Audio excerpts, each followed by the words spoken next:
Last time on آخری معجزہ. اللہ تعالیٰ فرما رہے ہیں تمام چیزیں ختم ہو جائیں گی اس دنیا میں، جب کل من علیہا فان، تمام فانی ہو جائیں گے، ختم ہو جائیں گے، لیکن تیرے رب کا چہرہ ذوالجلال، جلال والا باقی رہے گا. جلال کرنے والے، کوئی تعریف کرنے والے ہو نہ ہو، وہ باقی رہے گا. یہ ہے الحمدللہ. اچھا آگے.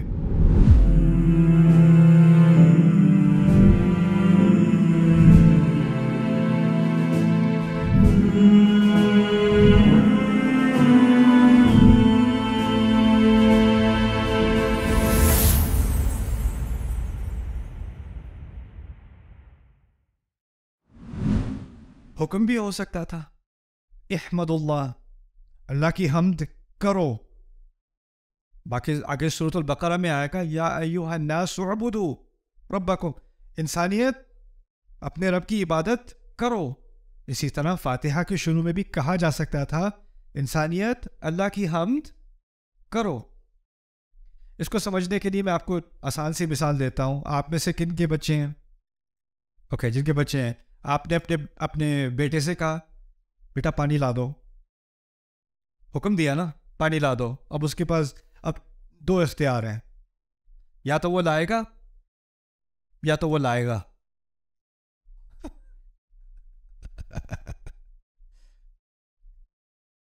جب آپ عام طور پہ کسی کو حکم دیتے ہو تو بات کیا ہوتی ہے کہ اب اس پہ ڈپینڈ کرتا ہے وہ کرے یا نہ کرے.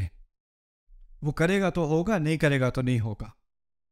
اللہ تعالیٰ نے اگر حمد کا حکم دیا ہوتا نا تو بات کس پہ ڈیپینڈ کرتی؟ ہم پہ. ہم کریں گے تو ہوگی. اب حکم ہم نے نہ مانا تو کیا ہوگا؟ نہیں ہوگی، نہیں ہوگی. تو عبادت تو نہیں ہوگی اگر ہم اب نہیں بنیں گے اعبدو، لیکن ہم کرو نہ کرو ہوگی. اس کا تو اب میرے اوپر ڈیپینڈ نہیں کرتی وہ چیز. تو اسی لیے احمدو اور حمدن للہ بھی اس درجے کے نہیں ہے جس درجے کے الحمدللہ ہے. اچھا، اب الحمد سے آگے تھوڑا آگے بڑھتے ہیں. اللہ تعالیٰ کے بہت سارے نام ہیں، ان میں سے کوئی نام بتائیں مجھے جو آپ کو بتاؤ.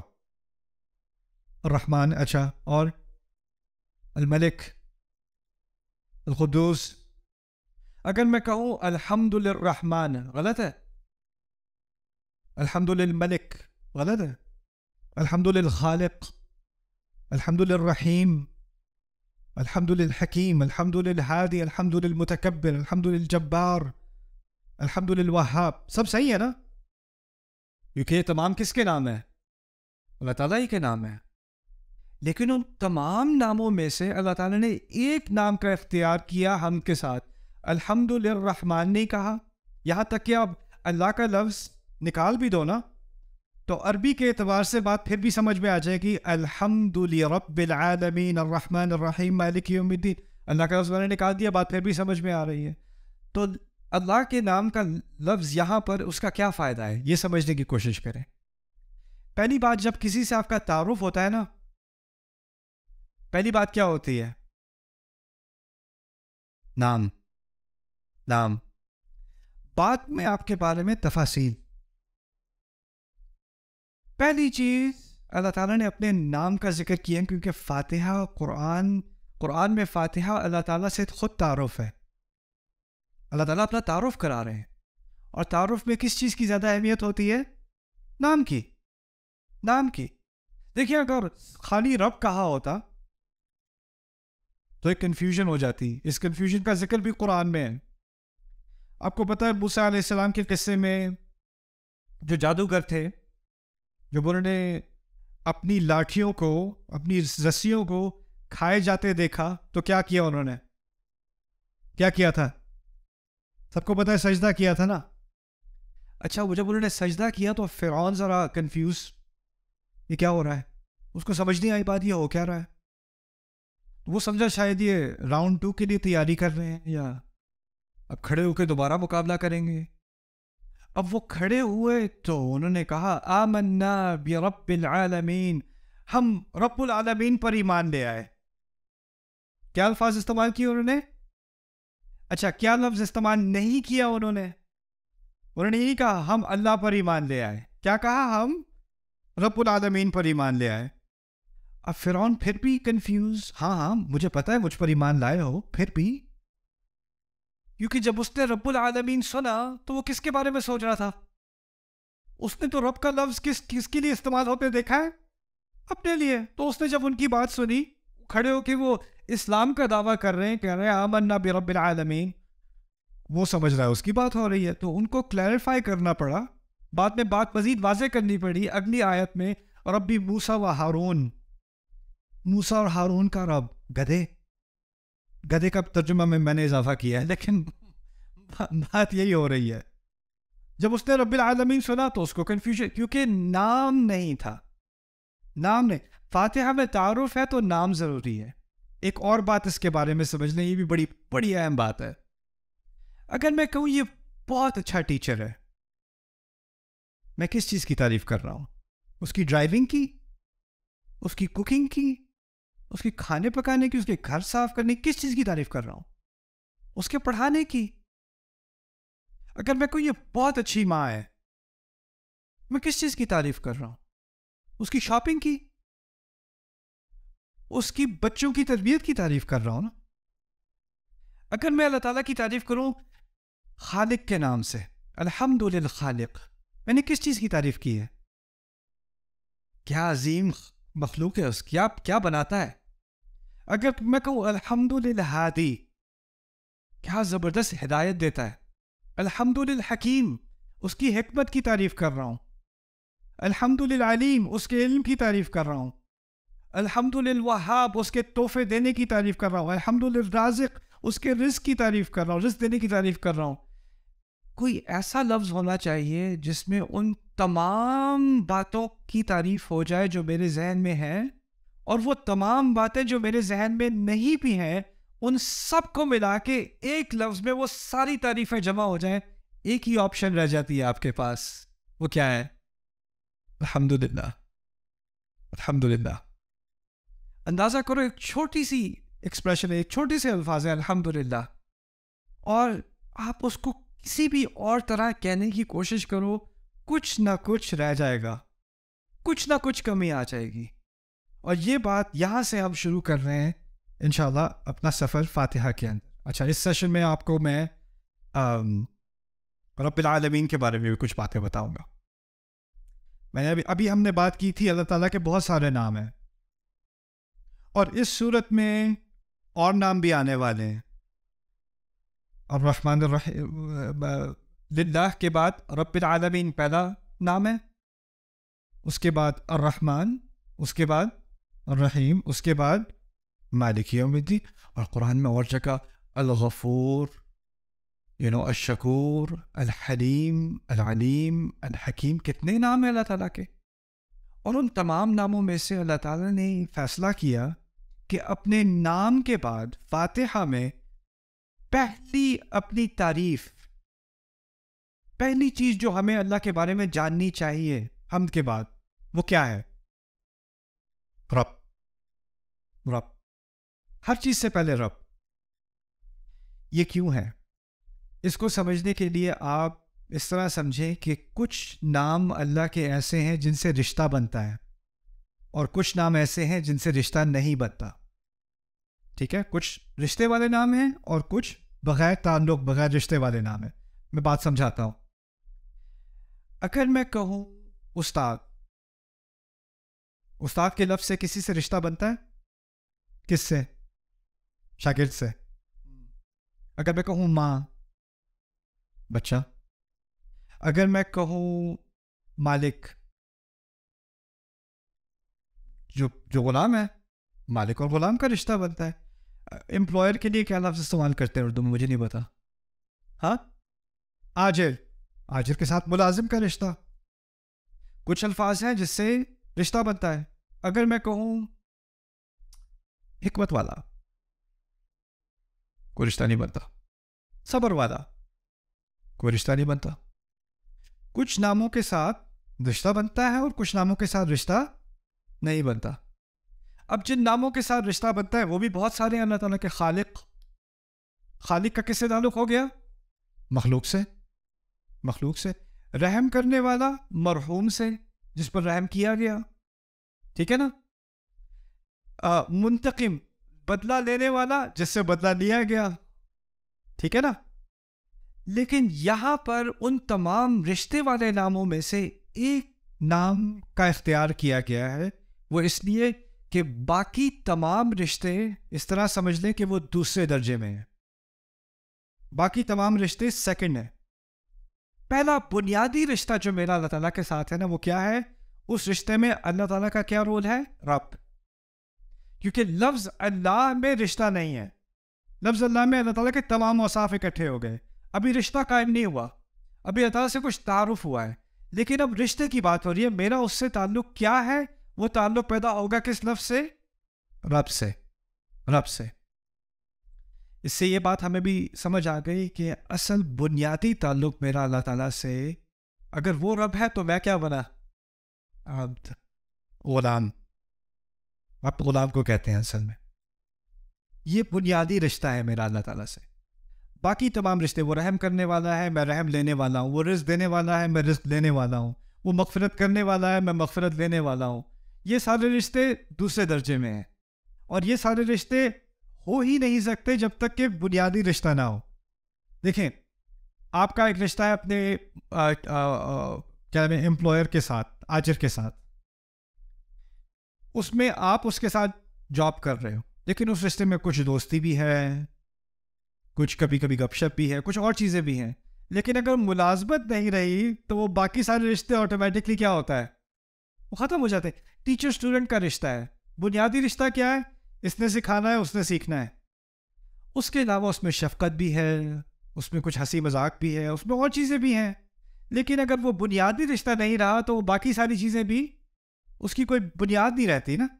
اسی طرح اللہ تعالیٰ کا جو ہمارے ساتھ رشتہ ہے اس کی بنیاد ہے کہ وہ رب ہے اور میں کیا ہوں؟ آپ.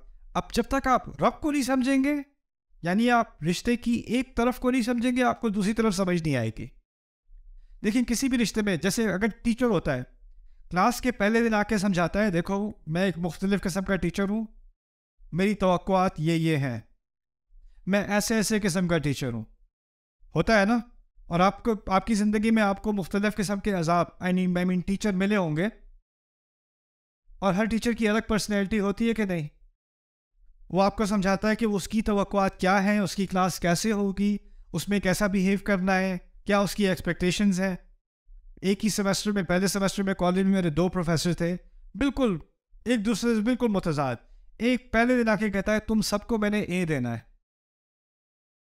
پہلی بات اس نے کی، تم سب کو میں نے اے دینا ہے، تم فکر ہی نہ کرو، بس تھوڑے سے کام، بہت ہی آسان کام تمہیں کرنے ہوں گے اور اے تمہارا ہے. شروع سے انکریج. اگلی کلاس میں گیا، شروع میں آ کے کہتا ہے تم میں سے اکثریت فیل ہوگی. شروع سے جس نے ابھی سے اپنے آپ کو بچانا ہے وہ ابھی دروازہ ہے، اس کو ریفنڈ کلاس کا مل سکتا ہے، وہ بھی جا سکتا ہے. لیکن تم سے اکثریت میں بتا رہا ہوں تم لوگ فیل ہو گئے. شروع سے اس نے کہہ دیا. اب رب کے بارے میں، رب کا ترجمہ کسی کو پتا ہے؟ مسئلہ یہ ہے کہ اگر اردو میں رب کا ترجمہ مالک برا نہیں ہے، لیکن ایک آیت چھوڑ کے مالک کا لفظ دوبارہ بھی تو آنے والا ہے نا، مالک یوم الدین. تو عربی میں تو رب اور مالک میں فرق ہو گیا کہ نہیں؟ تو اب اس فرق کو تو سمجھنا ضروری ہو گیا ہمارے لیے، ہے نا. تو آپ رب کو اچھی طرح سمجھ لیں. رب کے لیے 5 معنی ذہن میں رکھنے پڑیں گے، یا آپ کو ذہن میں یاد کرنے پڑیں گے، بعد میں ٹیسٹ کروں گا آپ سے. رب کا پہلا معنی ہے مالک. مالک. دوسرا معنی ہے، عربی میں بتا رہا ہوں، اردو میں ترجمہ بعد میں کریں گے، عربی لفظ سیکھ لیں تھوڑے سے. پہلا لفظ کیا ہے؟ مالک. دوسرا لفظ ہے سید. سید، یہ اردو والا سید نہیں ہے، سید صاحب. سید عربی میں کہتے ہیں سردار کو. سردار کو، جس کی اتھارٹی ہوتی ہے نا. پولیس والا جب آپ کو روکتا ہے نا تو اس وقت وہ سید ہوتا ہے. جب کورٹ میں آپ ہوتے ہیں اور جج بیٹھا ہوتا ہے نا تو اس وقت جج کیا ہوتا ہے؟ سید ہوتا ہے. حکمران بھی ایک طرح کا سید ہوتا ہے. قبیلے کا جو بڑا ہوتا ہے وہ بھی سید ہوتا ہے. گھر کا بڑا بھی سید ہوتا ہے. تو سید اس کو کہتے ہیں جس کی کوئی نہ کوئی سربراہی ہو, اس کی اتھارٹی ہو. ٹھیک ہے نا. پہلا معنی کیا تھا؟ مالک. دوسرا کیا تھا؟ سید. اور سید کے معنی سربراہ, سربراہ یا سرکار. اوکے. تیسرا معنی ہے منعم. منعم, منعم انعام دینے والا, تحفے دینے والا, اس طرح سمجھتے ہیں, تحفے دینے والا. یہ بہت اہم لفظ ہے کیونکہ اس سے بات واضح ہوتی ہے کہ رب آپ کو وہ نہیں دیتا جس کے آپ مستحق ہوتے ہو. مستحق ہوگے تو اجرت دے گا. اجرت دی جاتی ہے ملازم کو, کیونکہ ملازم اپنے آجر کو, اپنے امپلائر کو ٹائم دیتا ہے, محنت دیتا ہے, اور اس کے جواب میں, اس کے عوض میں اس کو اجرت دی جاتی ہے. لیکن رب آپ کا مالک ہے. کیونکہ وہ مالک ہے, آپ کا کوئی حق ہے ہی نہیں. وہ آپ کا پورا سربراہ ہے, سید ہے, آپ کے کوئی رائٹس ہیں ہی نہیں. تو جب وہ کچھ دے گا تو وہ سیلری نہیں دے گا, پیمنٹ نہیں دے گا, اجرت نہیں دے گا. کیا دے گا؟ انعام دے گا. سو وہ منعم بن گیا, تحفے دینے والا. جو کچھ دے گا وہ تحفہ ہوگا. نہیں دے گا تو میں کمپلین نہیں کر سکتا. دیکھیں, آپ کا امپلائر آپ کو نہیں دے گا نا آپ کا پے چیک, تو آپ کمپلین کر سکتے ہو کیونکہ آپ کی ایک ارینجمنٹ ہے. لیکن رب جب دے گا تو شکر, نہیں دے گا تو میں پوچھنے والا کون ہوں؟ میرا تو ہے ہی نہیں وہ. منعم. کتنے ہو گئے؟ 3 ہو گئے. اچھا, چوتھا المربی. المربی عربی کا لفظ دوبارہ. مالک, سید, منعم, اور پھر مربی. مربی کہتے ہیں عربی میں جو پودے کو اگاتا ہے نا, اسے مربی کہا جاتا ہے. اوکے. جو باغبان ہوتا ہے نا, اسے بھی مربی کہتے ہیں. کسان کو بھی مربی کہتے ہیں. کیوں؟ وہ پودے کا بہت باریک خیال کر کے, اس کے ارد گرد کے کیڑے وغیرہ ہٹا کے, اس پر جتنا پانی چاہیے اس سے کم زیادہ نہ ہو, اور اس کو زیادہ آندھی نہ آ جائے, بہت زیادہ تیز دھوپ نہ آ جائے, ان سب چیزوں سے بچا کے جب وہ پودے کی نشو نما کر رہا ہوتا ہے, اس وقت اس کو مربی کہا جاتا ہے. یہی لفظ اللہ تعالیٰ نے والدین کے لیے استعمال کیا ہے کہ وہ بچوں کی تربیت کرتے ہیں. تربیہ مربی سے نکلا ہے. تربیت یعنی جس طرح پودے کو اگایا جاتا ہے, اسی طرح بچے کا خیال بہت باریک طریقے سے کیا جاتا ہے. رب کے معنی میں مربی بھی ہے. مربی جو بہت خیال کے ساتھ ہماری نشو نما کرتا ہے, ہماری تربیت کرتا ہے. تربیت کا لفظ صرف اخلاق کے لیے نہیں, ہمارے ہاں تو اخلاق کے لیے استعمال ہوتا ہے. اس کی تربیت اچھی ہے, اس کی تربیت خراب ہے. تربیت کا لفظ اصل میں عربی میں گروتھ کے لیے ہوتا ہے. کسی چیز کو اگا رہے ہوں گے نا آپ بڑے ہو رہے ہیں, آپ کی قوت میں اضافہ ہو رہا ہے, آپ کی عقل میں اضافہ ہو رہا ہے, آپ کی صلاحیت میں اضافہ ہو رہا ہے, وہ سب تربیت کہا جاتا ہے اس کو. اب کتنے نام ہو گئے؟ 4. اب آخری نام قیم. القیم. القیم آسان لفظ ہے, قائم رکھنے والا. ابھی یہ نئی بلڈنگ بنی ہے, ٹھیک ہے. بلڈنگز کے ساتھ کیا ہوتا ہے کہ کچھ عرصہ گزر جاتا ہے تو اس کو آپ کو مینٹین کرنا پڑتا ہے. چھت کا خیال کرنا پڑتا ہے, فاؤنڈیشن چیک کرنی پڑتی ہے, سیلن وغیرہ لگ جائے دیکھنا پڑتا ہے, مینٹیننس ہوتی ہے. ہمارے جسم کے اندر بہت سارے سسٹمز چل رہے ہیں, ان سب کی بھی کیا کرنی پڑتی ہے؟ مینٹیننس کرنی پڑتی ہے. لیکن ہماری مینٹیننس کیا ہے کہ کھانا بہتر کھاؤ, اپنی نیند کا صحیح طرح سے اہتمام کرو, گیٹ انف سلیپ, رائٹ, اور تھوڑی ایکسرسائز کر لیا کرو. یہ فزیکل مینٹیننس ہے ہماری. لیکن اللہ تعالیٰ جب قیم ہے نا, وہ اس طرح قیم ہے کہ میرے دل کی ایک دھڑکن سے اگلی دھڑکن تک اس کو اجازت دینی پڑتی ہے میں چلوں, اور پھر چلوں, اور پھر میں چلوں, اور جو خون میری رگوں میں چل رہا ہے اس کو اجازت دینی, اور اس کو مینٹین کون کر رہا ہے؟ ایک ایک لمحہ, ایک ایک سیل, وہ اللہ تعالیٰ ہے قیم. وہ اگر ایک دفعہ بھی دھیان دینا چھوڑ دے تو میرا وجود ہی نہ رہے.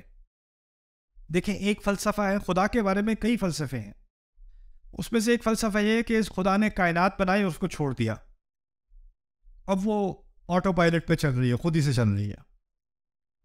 لیکن ہمارا فلسفہ ہے کہ ہمارا رب اللہ ہمارا رب ہے، اور رب سے مراد یہ ہے کہ کچھ بھی خود سے نہیں چل رہا، کچھ بھی خود سے نہیں چل رہا، ہر چیز کو مینٹین کیا جا رہا ہے، اس کو قائم رکھا جا رہا ہے ہر لمحے. وما تسقط من ورقۃ، ایک پتا نہیں گرتا، ایک پتا اپنی جگہ سے نہیں ہلتا، ہوا کا ہلکا سا جھونکا نہیں لگتا، ایک ایک سیل میرے جسم کا وہ تمام مینٹین کیے ہوئے ہیں. یہ ہے القیم. یہ صرف لفظ تھا کیا؟ رب. اب اس سے میرا اور اللہ کا کیا تعلق بنا؟ اب اس کو سمجھ لیں. اب آپ کا ریویو ہوگا. پہلی چیز کیا تھی؟ اوکے، ہم بھی کچھ چیزوں کے مالک ہوتے ہیں کہ نہیں؟ ہوتے ہیں نا. اچھا، اگر آپ کسی چیز کے مالک ہو تو کیا یہ لازمی ہے کہ آپ کی پوری اتھارٹی ہے اس کے اوپر، آپ اس کے سردار بھی ہو؟ جیسے فرض کریں آپ گاڑی کے مالک ہیں، کیا یہ ممکن ہے کہ آپ جیسے چاہیں گاڑی چلائیں؟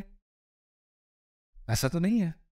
کیا یہ ممکن ہے کہ آپ گاڑی کے ساتھ جو چاہیں کریں، کوئی بھی آپس میں کوئی آگے سے انٹروین نہیں کرے گا؟ نہ. آپ میں سے کچھ ہوم اونر ہیں، آپ نے گھر لیا ہوا ہے، کیا یہ ممکن ہے کہ آپ گھر میں جو تبدیلی لانا چاہیں لائیں؟ یا حکومت پیچھے سے آ جاتی ہے، یا سوسائٹی آ جاتی ہے، کہتے ہیں یہ نہیں آپ کر سکتے، یہ کلر آپ نہیں یوز کر سکتے، یہ آپ باہر ایسے نہیں کر سکتے. کچھ ریسٹرکشن ہوتی ہے کہ نہیں؟ آپ اون کرتے بھی ہو لیکن پھر بھی آپ کے کوئی ریسٹرکشن ہوتی ہے، نہیں؟ تو آپ مالک تو ہو، سید نہیں ہو. ہوتا ہے کہ نہیں؟ اور کبھی کوئی سید ہوتا ہے لیکن مالک نہیں ہوتا، وہ تو واضح ہے. تیسرا نام کیا تھا مالک اور سید کے علاوہ؟ اچھا، کیا یہ ممکن ہے کہ آپ کسی چیز کو اون کرتے ہو، آپ کی پراپرٹی ہے، لیکن آپ اس کا خیال نہیں کرتے؟ کبھی ہوتا ہے؟ کسی کا باغ ہے، اس نے چھوڑا ہوا ہے، کسی کی گاڑی ہے، اس کا خیال نہیں کر رہا، کسی کی سائیکل ہے، باہر بارش میں زنگ لگ رہا ہے اسے. ہوتا ہے کہ نہیں؟ یعنی آپ اون تو کرتے ہو لیکن آپ اس کو قائم نہیں رکھ رہے، یا آپ اون تو کرتے ہو لیکن آپ نے اس کی تربیت کا کوئی اہتمام نہیں کیا، اس کو مینٹین نہیں کیا، اس کو ڈیولپ نہیں کیا. ہوتا ہے کہ نہیں؟ اللہ تعالیٰ صرف ایسا رب نہیں ہے جو اون کرتا ہے، یعنی اس کی ملکیت تو ہے لیکن پھر اس نے چھوڑ دیا. مالک ہونے کے بعد مربی، سید، منعم، قیم، اور یہ ساری چیزیں ملا کر کیا لفظ بنا؟ رب. بھاری لفظ ہے، بھاری لفظ ہے.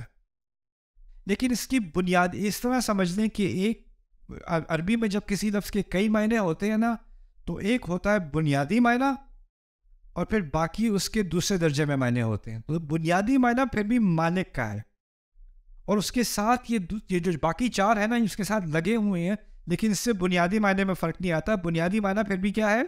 مالک کا. یہ آخری بات ہوگی اس سیشن کے لیے. اس کو بھی سمجھ لیں اچھی طرح کہ اس کی کیا اہمیت ہے.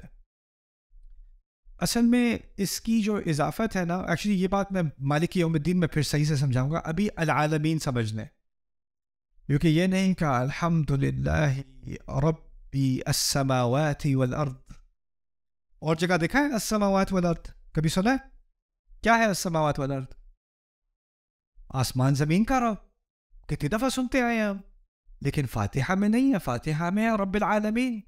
اور العالمین کا ترجمہ عام طور پہ کیا کیا جاتا ہے؟ تمام جہانوں کا رب. سنا ہوگا آپ نے، ہے نا؟ تمام جہانوں کا مالک. ایک تو مالک سے ہمیں ہٹنا پڑے گا کیونکہ مالک بعد میں آ رہا ہے، تو رب پہ رکھتے ہیں بات، اور رب کے یہ 5 معنی اپنے ذہن میں رکھتے ہیں. لیکن عالمین کو سمجھ لیں. اگر لفظ استعمال ہوتا العوالم، العوالم عربی میں جو واحد لفظ ہے وہ ہے عالم. عالم اردو میں بھی ہم عالم کہتے ہیں، اس کی جمع ہے عوالم. اگر عوالم کا لفظ استعمال ہوتا تو ہم کہتے تمام جہانوں کا رب، کوئی مسئلہ نہیں. عوالم کا لفظ استعمال نہیں ہوا. الحمدللہ رب العوالم، نہیں، الحمدللہ رب العالمین. اس کو کہتے ہیں جمع مذکر سالم عربی میں. اس کی آپ کو لکھنے کی ضرورت نہیں ہے. بات سمجھیں. بات یہ ہے کہ یہاں کہا جا رہا ہے کہ ایک تو ہے جب آپ جہانوں کے بارے میں سوچتے ہو تو آپ سوچتے ہو کہ کتنے ستارے ہیں، کتنی گیلیکسیز ہیں، کائنات کتنی بڑی ہے. اس کے بارے میں بات نہیں ہو رہی.